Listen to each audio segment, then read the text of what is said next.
چې ستا په کور کې د ډنډ ټکور آلات غږیږي، ته څنګه مسلمان ځان ته وې؟ دا یاد ساته، دا د ډنډ ټکور آلات دې ته محمد رسول الله د زنا برید ویلی دی، دې ته د نفاق لار ویلې ده.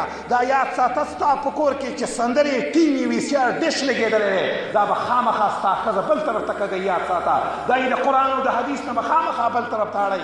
ته څنګه غیرتي مسلمان یې چې ستا په کور کې د پردی سړی راشي او ستا په کور کې د ډنډ ټکور وایي؟ سوات کې یو لیونی و، په کور کې لوبې سندرې چا ویلې، هغه راغی او په دې دروازه کې ودرېدو او په زوره باندې یې چغې کړې او لوبې شروع کړې. د کور مالک چې کله راغی راووت، پسې ښې وه، خلکو ته خلاص کړو. بیا دې سړي ویل دی لیوني ویل ما لږ ساعت وي خبرې ته پرېږده،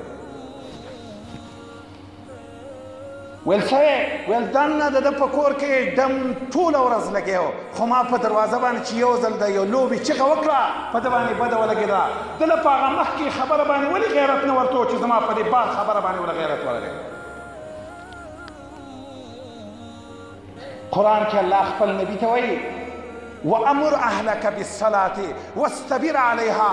الله فرمایي خپل کور والا ته د لمانځه حکم وکړه او په دې باندې ځان هم کلک شه. لا نسألک رزقا، ما د رزق لپاره ته نه پیدا کړی چې ما له پیسې وګټه.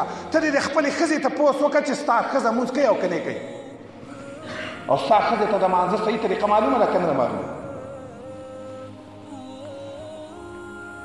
دا ستا باندې د ټولو نه لوی حق ستا د دې خبرې چې تپوس کوې چې نونګلې دې کړې نه دې کړې، روټۍ دې پخ کړې نه ده پخ کړې، په دې خبره باندې هر ساعت یې بکواس کوې.